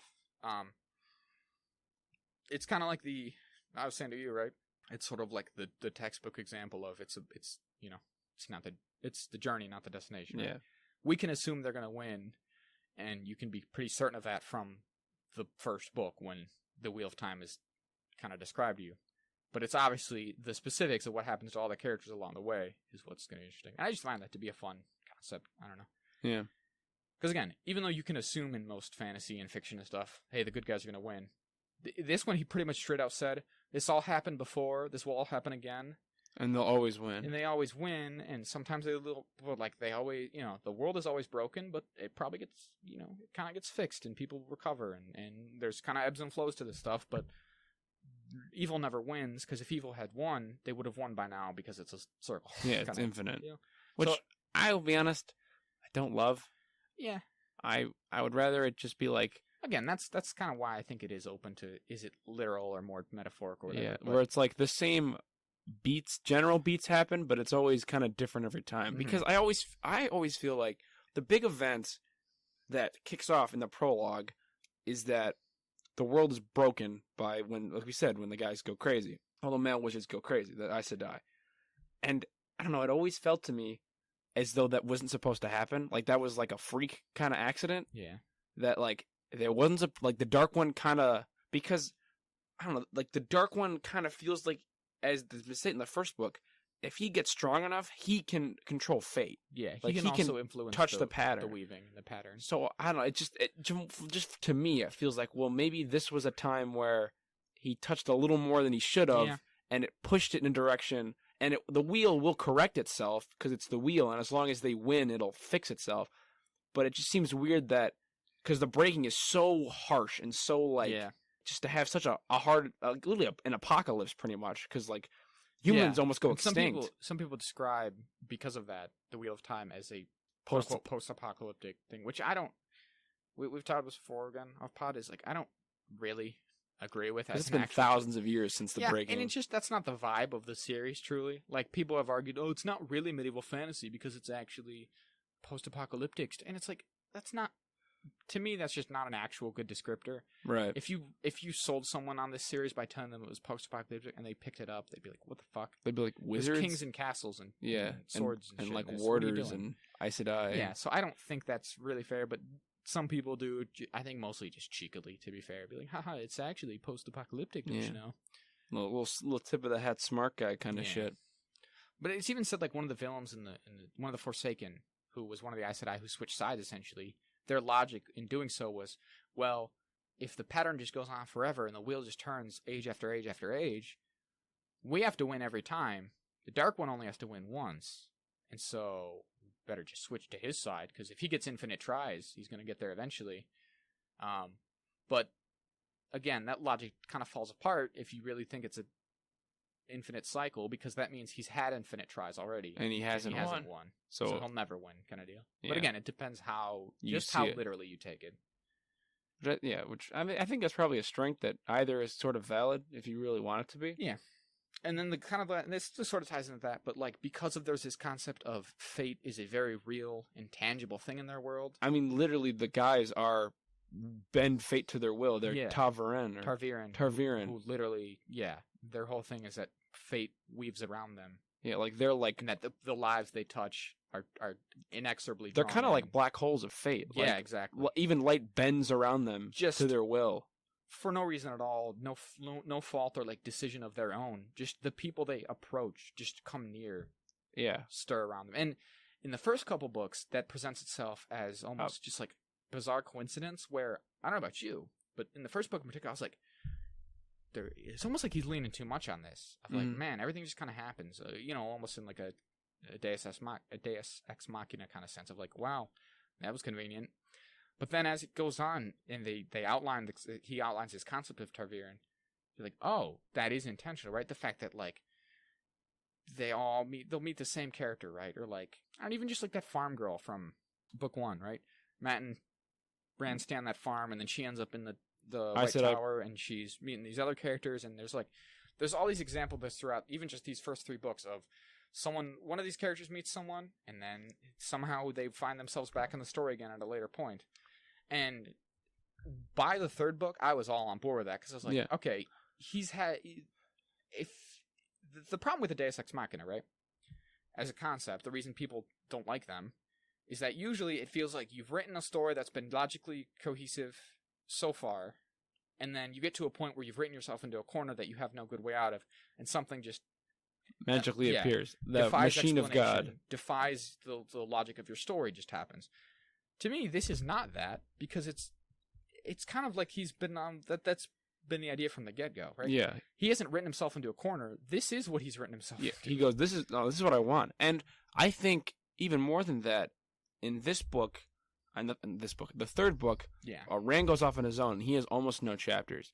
Mm-hmm. And one group of the characters spends the book trying to catch him before he gets to where he's going. They know where he's going, and they're trying to catch him and, stop the bad guys from getting to him and like fucking with him. And every time he goes through a town, Rand is essentially the chosen one. He is the reincarnation of the king wizard who went crazy and destroyed the world, and he like will unite the world to fight the Dark One. He's the Dragon Reborn. That's why the book is called that. And one of the things, every time they pass through a town, they go, yeah, this guy came through and a lot of weird stuff was happening. But some of them are good, but there's a town they pass through where like half the town burns down just because. And they go, hey, I thought he... Just like define, like, this, like a fire just starts, which in and of itself is not... But the wind's blowing just the right way. The wind's blowing just the right way that the embers blow and catch each house subsequently. And stoke them. They say that each house that burned down, the walls collapsed outwards instead of in. Like, not one of the houses did the walls collapse in. They collapsed out so that they hit the other houses and spread. And, like, it's just this bizarre twist of fate because, again, and it's nothing that Rand did intentionally necessarily. It's just that his presence warps the fate. Coincidence. So it almost is, in a sense, that if an event is to occur, like if that house was always going to set on fire, him being there is like a lightning rod. You know what it is? Like he magnifies the outcome. That's a good way to put it, like a lightning rod. It's almost like comic book Scarlet Witch's powers. That was good. Essentially. I never thought of it until like just now, but yeah, the way that she alters probability, that she makes things that are incredibly unlikely to happen. That's kind of what this is. They all are just always doing that unconsciously. And sometimes it's not always positive. Yeah. Because, one of the villages he passes, like, they inexplicably, like, discover a cache of coins and the water, they get, like, a new well or something. All the water comes back, so their crops grow real good or some shit. Yeah. And then, one of them, it all just burns down for no reason at all. Or they have a bunch of weddings, and then these zealots go crazy and try to kill each other. Mm-hmm. So I just think, because again, like I said, in the first book, I'm like, man, he really leans on this coincidence, like this whole, everyone splits up, and then they all meet up back at this one spot. The spot they have to be at. And in the first book, I was kind of like, and then by the end of the third book, I'm like, I'm holding on. I'm like, oh, sick. We're getting to the part soon where they all meet up again. Yeah, literally, I was like, all right. Because I remember in the third book, I was like, all right. Matt isn't going to Tyr yet. How is he not going to go to Tyr? No, if I know these books by now. Yeah, Matt has to end up with all the other characters, but he's not there yet. How's he going to do? And I think that almost makes it, in a sense, interesting in its own right, because I go, okay, because he really spreads them out as far as he can. Yeah, again, even though there is like coincidence, and especially Matt's books, chapters. He literally just realized he's more Yeah. Scarlet Witch than all of them. His whole thing is that he has like some kind of Luck magic. it seems, where everything just goes his way. So yeah, Luck like magic. it gets to. I'm actually like I said in the first book, I'm like, I don't know, is this a bit of a crutch that he used? But by the end, not the end, but by this third book, I'm like, no. If anything, like it actually takes obviously some writing. This is like a different sort of writing kind of skill and talent to weave this story in a way where it's all these coincidences and happenstances that all work out to make a story, which is fun. So that was the other. And also, they just got a lot of cool magic stuff that I like. Yeah. Now, one thing I will say, my biggest flaw with the Wheel of Time is there are no dragons. There is a guy called the Dragon. There is a relative lack of mythical sort of creatures. mythical creatures all around. There's no like unicorns or like griffins or dragons. Nothing traditional, which isn't a bad thing. I just really like that stuff because we're big fantasy nerds. Yeah. And I just love all that. Like if it just had a bunch That's of one of the cool big stuff. things where I'm like, I don't know how someone can say this is too similar to Lord of the Rings for them. Because there's very few. Because There Lord is of the like, Rings is full of Yeah, creatures like that. there's like no creatures. There's one fantasy race in this series, other than like the Oh, yeah, or the Ogier. the Trollocs, who are like just the bad guys, The orcs, pretty much. and they're just like human like just grotesque human Animal animal hy- hybrids. Yeah. It's the Ogier. But beyond that, there's not. I mean, I guess the Fades, but those are like Trolloc Demons. spawn Yeah, essentially. they're demons. as well, who are just And the Mindoril? Myrddraal are Fades. Oh, right, okay. That's, Yeah. Sometimes I use the names real interchangeably. Yeah. So I'm not sure if there's like levels. So yeah, that is insane. But again, that's why I don't get like how someone could say it's too similar to Lord of the Rings. And again, I don't know. I mean, we keep saying we're big fantasy like fans and all, but that's also not like our focus. I don't know. We're not constantly reading new fantasy series. It's No. not our thing by any means. We don't want to make out like we're experts or anything. We've mostly just read the big ones, right? Yeah, the basics. Or read / The- watched such The whatever. Mount Rushmore. Engage with the most mainstream sort of. Soon we'll get to Discworld. And so, again, we're not experts by any means, but I don't know. Again, maybe if you were that kind of person where that is your thing, is you're a big fan of reading and engaging with fantasy books and stuff, then maybe the Wheel of Time would be kind of like, it's a bit samey, it's a bit plain, it's a bit kind of straightforward for me. Yeah, bit by the numbers. But for us, we're not at a point where we're sick of that stuff yet. So No, it's all kind of it's just working like, for us. this is great. All right, so let's get in this trailer. So I will say, straight up, this did a thing that I like in trailers. Oh wait, shit, almost forgot. This is return of our world famous recurring segment, trailer trash or trailer cash. Ooh, yeah. So the Wheel of Time trailer. Now this came out like almost a month ago now, but Yeah. I don't know, a couple weeks. It's not been that long. Like- I think literally a week ago. Oh, okay. So yeah, we're doing fine. Because it was before, I think it was before our last episode it came out. Yeah. So this did what as I've talked about before on trailer trash or trailer cash. I don't like when a trailer gives too much, and this one did not. The only kind of stuff that we are sitting there like, I think we know what that is because we've read these books. If we had not, I wouldn't know what anything was. it would be very vague, just kind of like giving you a taste of the world, what the world looks like, what it feels like, what the characters look and feel like, what the magic kind of is, how this, again, really it's just a lot of look, right? Of like, this is the visuals, this is the costumes, this is the world and everything. the feel of it, kind of. And I think that's cool. But also for that reason, I don't have a ton to say. I thought we were going to have more to kind of speculate on this trailer, but you and I watching it here were a little bit, there was a few things we were lost where it's like, I feel like because we've read at least I did.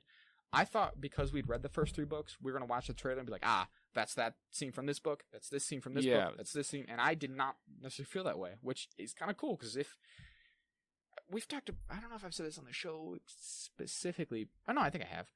With adaptations in general, right? I am kind of, I mean, I feel like I'm like most people in that I can't really be pleased. But I've said before that, like, I don't hate the idea of changing some stuff for an adaptation. Because if you're just going to do the same thing, well, it already exists, right? If they were just going to straight up adapt one for one, 1-to-1, The Wheel of Time to a TV show, I'd be like, well, I'm reading these books already.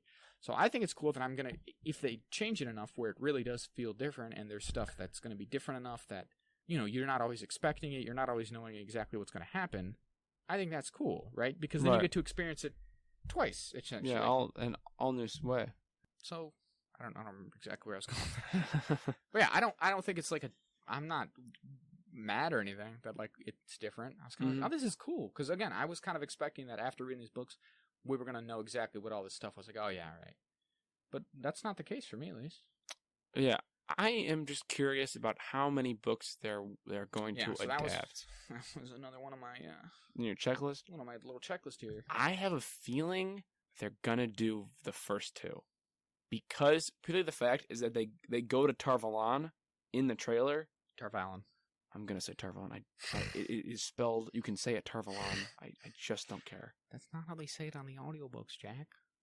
They can fucking blow me. Michael Kramer would disagree. Yeah. Kate Redding would disagree with you, Jack. Don't ask. Didn't ask. Didn't care. Anyway, sorry, my rage is never ending. But when they go to, that fuck. All right, I literally just lost my total train of thought, and I was talking about because you threw me off. Sorry, you said do you think they're going to be doing? Yes, they're two going to be books? doing 2 books because they do stuff that is in the Great Hunt. For example, the girls go to Tar-Valon to train to be Aes Sedai, Well, yeah.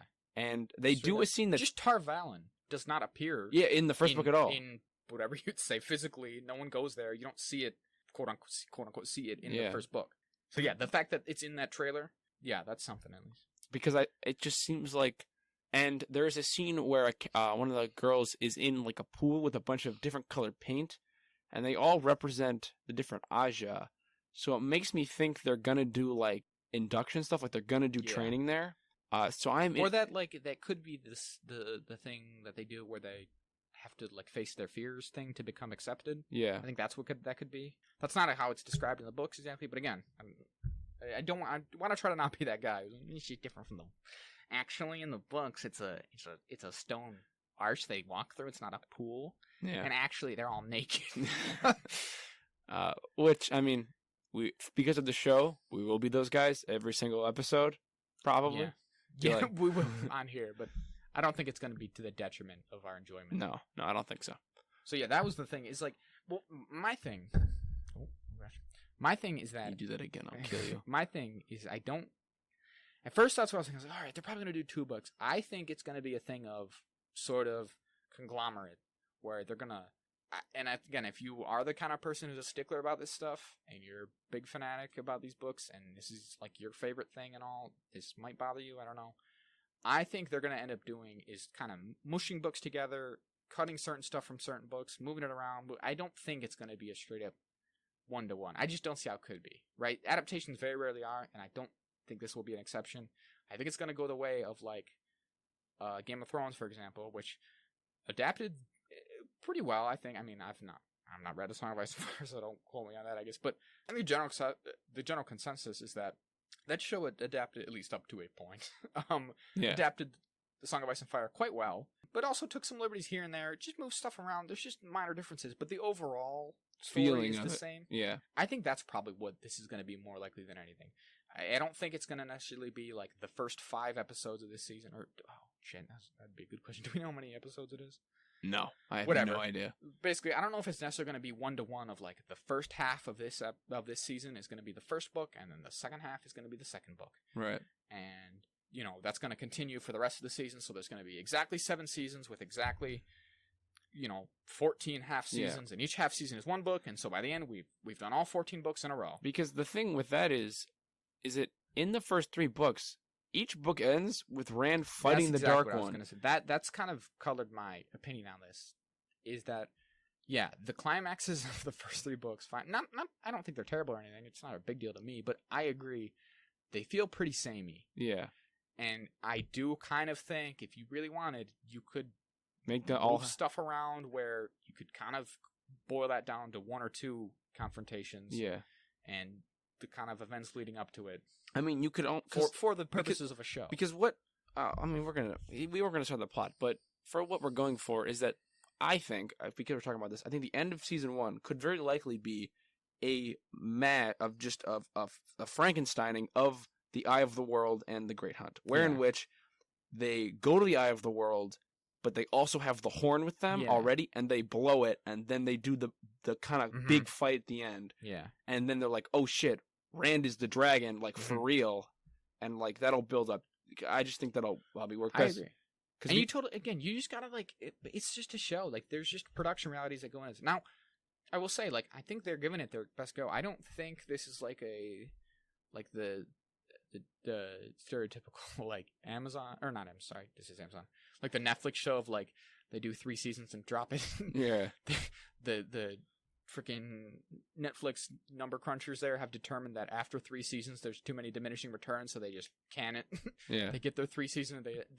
They've put a lot of money in it. There's a couple things in particular, and we won't get into specifics, but that they've said in interviews and stuff that I've read where they're putting lots of time, lots of money into this. I think they're trying to make the next sort of Game of Thrones. Like I think they're giving this every chance it has. I mean, they've already confirmed us. They've already started working on a second season. Mm-hmm. They've already renewed it. I think 2 and 3 even. Like I think it's all the way third through 3. one? I could be wrong. Don't Dear quote me. God. The point is, like, I do think they want this to succeed. Even still, though, there's just realities of like you cannot do a 14-season show for a high-budget fantasy sort of narrative series on this scale. You don't do 14 seasons of that, right? That's no, just it's not a sitcom. Yeah, exactly. You can only do that with sitcoms. You cannot do a high-budget, high production value with all these actors. It cannot all go these on sets, for all 14. like yeah, it cannot. That's just too many. So they're gonna have to. I just have to believe that to fit 14 books worth of content, they're gonna have to make kind of cuts and stuff. Yeah. And I guess I should have done it before we started doing it, but I meant to kind of do it. I'm curious how the pages, as in like how much book there is of Wheel of Time relative to how much book there is of Song of Ice and Fire. Now, I know a Song of Ice and Fire is not finished, but I know it'll never be finished. Probably. I know the page counts of those last 2 books are like out there in some capacity, so like you could estimate it. But obviously we know that got 8 seasons. Or really like 7.5 full-length seasons. And that has, 7 books? Or it's gonna have 7 books? If we go off our assumption that they're going to Frankenstein 2 books, if they do 2 books a season, that's only 7 seasons. It's 7 or 8 seasons. They could easily do it. And again, if they did that, and I think Game of Thrones worked for the most part. I mean, there's some actors who really got kind of old, but like, these actors are relatively young, and they're playing young, but also, you could just use again, computer generation. I don't even know if you need to do that as much. I mean, even just in the first couple books, there's already like over a year of elapsed time. Mm-hmm. So they're meant to get older. It's not like that's going to be a big problem. Yeah, it's not like all 14 books are like, it happened in 3 months. And for all we know, there's even more time jumps. There could be a big time jump for all we know coming up. In the middle. I think that could work. Again, it's not the type of show where you have to worry necessarily about too many people getting too old. So yeah, I think they could, realistically do 7-8 seasons, and I think they are dedicated to do so. Like I said, I think Amazon wants it to be successful. Why wouldn't they? And again, they're putting a lot of time and money into it. I think they want it to be, again, really like the next sort of Game of Thrones. So I do think they will give it as long as it's successful, of course. I mean, if nobody watches it, then it just can't be helped. At least we'll watch it. Yeah, we'll watch it, at least the first season. As long as it's successful, I think they will give it, every advantage. And also, good thing about this show, the books are all done. Yeah, there's no waiting. Sadly, Robert Jordan has passed away. But our mate Brando Sando, he did it. True legend, hero of mine. He finished the best Mormon we know. He's great. Yeah, probably. I couldn't tell you no Mormon. I don't know many Mormons. Mitt Romney. He's better than Mitt Romney in my book. I think so. Mitt Romney never wrote a epic fantasy. How many Stormlight Archive books has Mitt Romney written? 0. Big fat goose egg, baby. Boo. So they got that going for them at least. Yeah.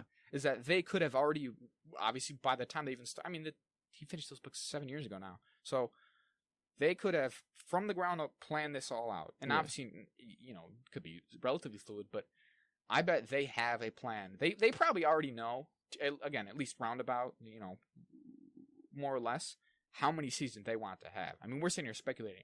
I would hope at least, that the showrunners behind this show, they already know how many seasons it's going to be. And they know all this already of, all right, season 1's going to cover most of, Eye of the World, most of, Great Han, Dragon Reborn, yada, yada. And we're going to finish up, we're going to wrap it all up in season 7, which is going to be this stuff and this. Like, I would think they probably have it all set up already to avoid, again, like a Game of Thrones thing. Yeah, getting too... I mean, maybe I'm putting too much, like, drawing too many similarities there. But I gotta imagine anyone else would be too. I mean, that's just the obvious comparison, right? Because that's kind of... I guess to an extent, any show ever wants to be the next Game of Thrones because it was the biggest show in television. Game of Thrones was a cultural touchstone, massively, and by far the biggest one. And as lots of people have pointed out since that ended, like it vanished. Yeah, it's its ending was so poorly received, you and I don't really hate it. We're not super vocal about that. It was just fine for us. We don't hate it, but a lot of people disliked it enough that it's kind of lost its status. Yeah, it really was. It seemed to be on pace to be like a massively enduring cultural icon, like almost like akin to like The Sopranos or The Wire, or even like more. Like I think just even more mainstream than those. Like I think it was going to be like Harry Potter or Lord of the Rings, like other fantasy stuff. I mean, dare I say it, a Star Wars type thing where like people talk about it forever, and it seemed to have lost some of that. So I think, again, they want to recapture that initial success probably, while also avoiding that the fall. Right? Yeah, they want the highs and not the lows of Game of Thrones. So. Yeah. I mean, I just did like 10 minutes just of really pumping up their tires, so if this first season sucks ass and it gets canceled... this episode will be deleted. Yeah. We're going to cut all this stuff. Yeah. These opinions are not in any way representative of the Amazon Corporation. Our lawyers advise us to separate ourselves. This is under fair use. I love Jeff Bezos. Come on, Jeff, get him. Yeah, come on, Jeff, get him.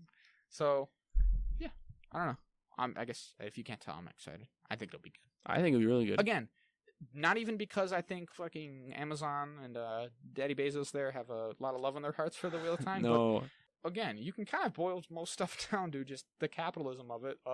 It's in their best interest to make it good so that people watch it. And if it's not good, nobody will Amazon pay for it. Amazon is all about it making money, and they're quite good at it. So they're probably quite good. I mean, a lot of their Amazon shows are good. I mean, this and between this and Lord of the Rings, seem to be like they're putting all the effort behind that. Lord of the Rings, we're pretty excited about that show too, but we won't drag it on with that as well. So anything else about Wheel of Time? Again, other than the trailer, they do some of the magic. Looks cool. Looks good. Yeah. I mean, looks how I expect though. Again, they're not like. It is a visual kind of magic, but again, because it's grounded in sort of like the elements and stuff, it's very understandable stuff, right? Like, again, like lightning and fire and stuff. So like, it's not super. It's not like necromancy. Yeah, it's not. They're not doing fucking Doctor Strange shit where they're warping time and in space and matter. So but yeah, I thought the lightning looked cool and all. Some of the other stuff they do, like some of the sort of more roundabout ways of like, well, yeah, you can use air to hold people and arrows and shit. That's again that particular Green Aja Aes Sedai there. That's she is among a bunch of other characters where again watching the and then it could just be we don't know who these characters are supposed to be, but once we learn a bit, okay, yeah. But some of these I'm like, who are they?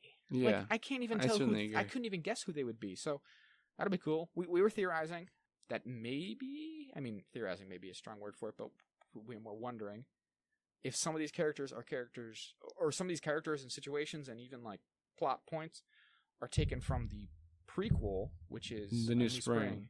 Is the New Spring or A New Spring? I think it's A New Spring, not the. Which is the prequel that he wrote. Like, it's one of the last ones he wrote, actually, Robert Jordan specifically. Which we were saying, if they have any plans to incorporate that, I think it would just make sense for them to do it in the beginning. Yeah, it'd be weird if they just threw it in the middle to be like a weird backstory episode. I just don't think it works well in a movie or like a film or any kind of or TV. Obviously, that kind of adaptation of it, I don't think you can do that. I think if you're going to use the prequel stuff, you have to put it first. Yeah, exactly. So maybe that's the case, and that some of this stuff that we have no concept of, that we don't recognize, is because maybe that's what they're doing with it, which that would be interesting. I mean, it'd be kind of disappointing that we went through all this effort and we didn't actually read it. Yeah. Especially because we were talking about, they say that you're not supposed to read, they say, as in Wheel of Time fans, recommend that you don't read A New Spring until the point it was published, which is like, I think after book 10, after book 9 or 10 or something. I think it's 10, which is the Crossroads of Twilight, I believe. So they say you're not even supposed to read it till then, even though it is a prequel, and your first inclination might be to read it first. That's when it's recommended you read it. So it would be somewhat of a disappointing decision for us if they just threw it in there now. But what do you think about that? Is that the way they do box sets? Because they have box sets of all the books because they're box sets of 3, right? Yeah, so they put the New Spring just with 13 and 14, the last two. Yeah. So by that logic, I was like, well, so I just read this last, but I don't know why I'd even bother. I mean, I would read it because I'm like, well, I gotta finish the. I have seen some people say that you just read it last because it's kind of like you finished and it's all over, and then oh wait, I have just one more little journey in Little the taste. world, which is fun. I mean, there is examples of that, like Went through the keyhole. I was just gonna say the Went Through the Keyhole in The Dark Tower. The Dark Tower. He published that after the whole series was already published. Like, it's even more of an egregious example. And that's not even a prequel. That's like a midquel. That like Yeah. slots in between two of the books. It's like 4.5. It's between Yeah. 4 and 5. We'll talk about the Dark Tower one day on this show. Someday, if I ever finish. But yeah, I mean, again, because there was a surprising lack of specifics in trailer. I don't know. I guess, do you want to say, because we talk so much about the characters, what do you think about the actors? I mean, we don't see them act much. We're literally just judging books by their covers. But I didn't find any that I found bad. No, I they think all they all- work for me. They all like Moraine is very much how you would imagine her. Mhm. Egwene and Yeah, I think Moraine is Nynaeve. real good. Yeah, Rand's got, A lot of people say Perrin. For me, Perrin he seems doesn't. too tall. That's a thing because Rand should be taller than him. But again, because Rand in the book is supposed to be like 6'5". yeah, like that is a thing. A lot of because even I think Matt and Perrin are also both above average in height. Yeah, because Perrin is about 6'2". But Rand is just a giant, which Robert Jordan said before that like a lot of the characters in the Wheel of Time are overly tall, and that's just because he wants to create, it's fantasy, Like and they big, should be larger than life. which is fine, and it's fun or whatever. But I've always been one of like, you cannot really get too. But it's kind of like the Han Solo thing we talked about earlier. Like, you cannot focus too heavily on Yeah. the physical aspects of it, and get someone again. You can't get just a Rand lookalike that looks exactly like Yeah, red hair, gray He eyes, describes him. 6'4".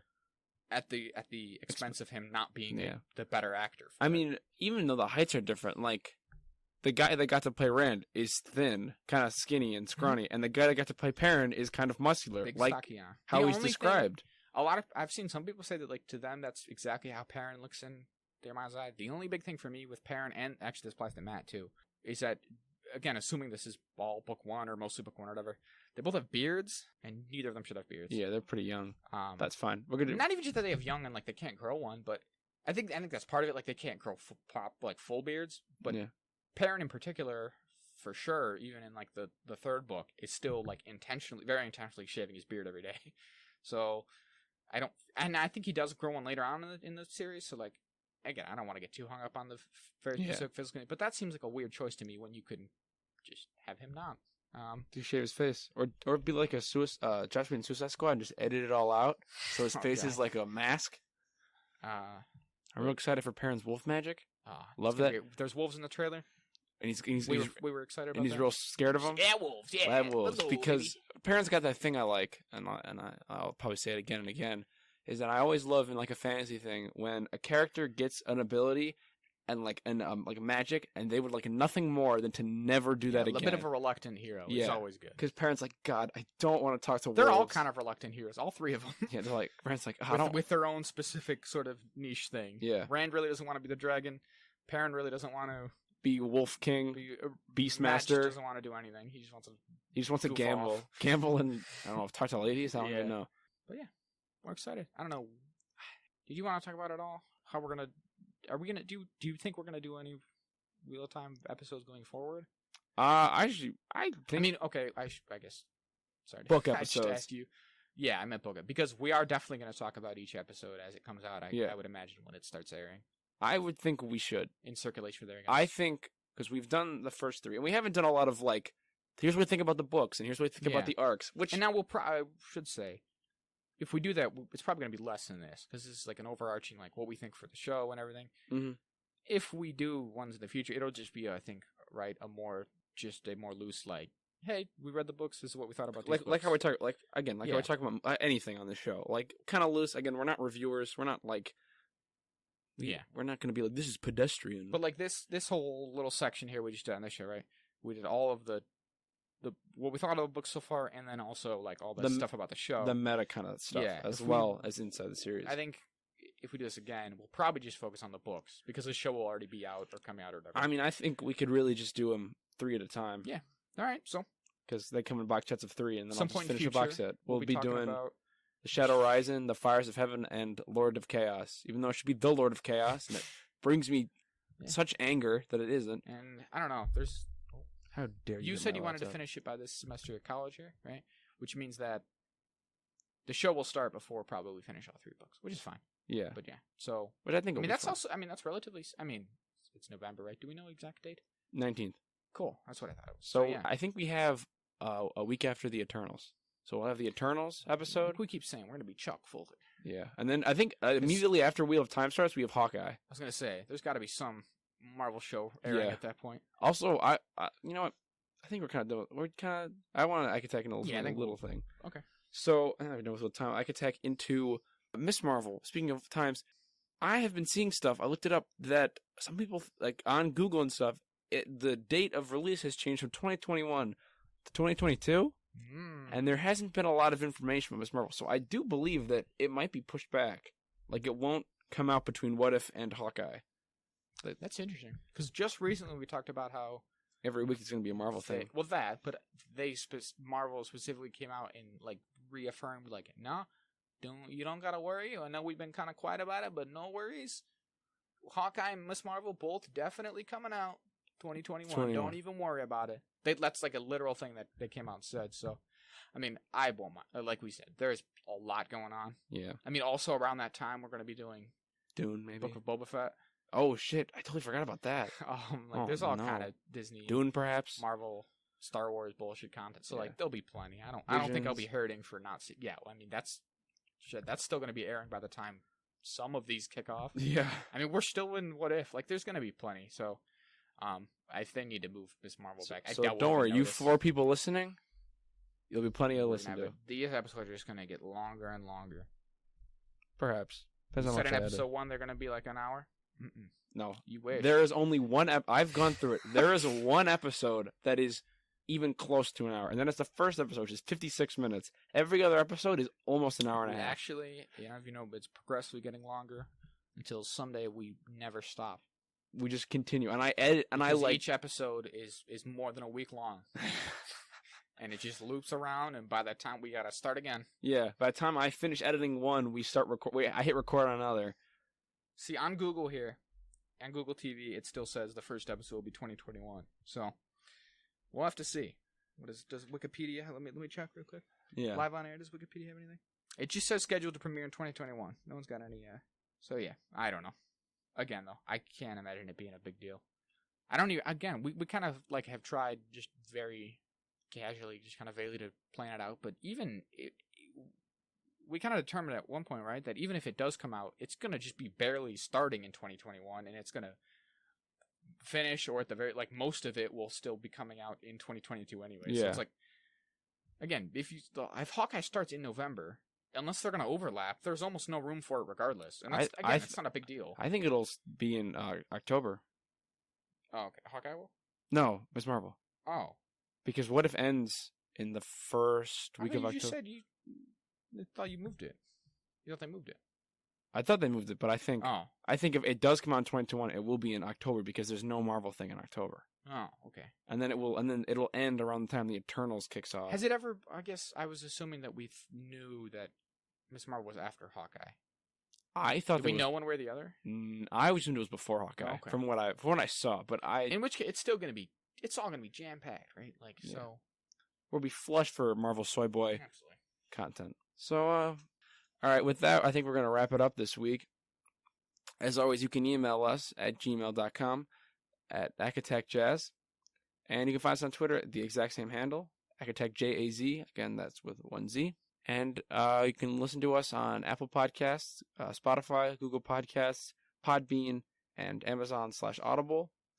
Or the episodes get uploaded to YouTube. YouTube every week. Presumably, whatever you're hearing this on, will do you just fine. Yeah, if you already hear this, it's kind of weird that we do it every week, but I hear podcasts doing it, so you got to copy to stay afloat in this business. This cutthroat business we live in. You got to try to beat Joe Rogan. It's a cutthroat world of podcasting. Yeah. It's dog eat dog. Yeah, it's us eat Joe Rogan world out here. That's right. We're coming for him. I mean, he's 5'8". Any day now. He's 5'8". I could beat the shit out of him. In any day now, we're gonna. Dude, don't you say that. He kicks real hard, man. Yeah. What if I get behind him like a kangaroo? He can't kick backwards. Any day now, we're on the very brink, aren't we, of surpassing Joe Rogan in listenership? So Yeah. We're almost at 100 downloads after 13 if we episodes. continue at this rate, in about 12 years, we'll be half. times probably 1,000. I really undersold that, actually. All right, so as always, our logo was done by a friend of the show, Jeffrey Gonzalez. As always, you can find him at inkocean.jpg and at his Redbubble at the same account. Buy his art or don't. And as always, we wrote it, we produced it, we built all the sets. Say goodnight to the people, Zach. Good night, people. Good night and Godspeed.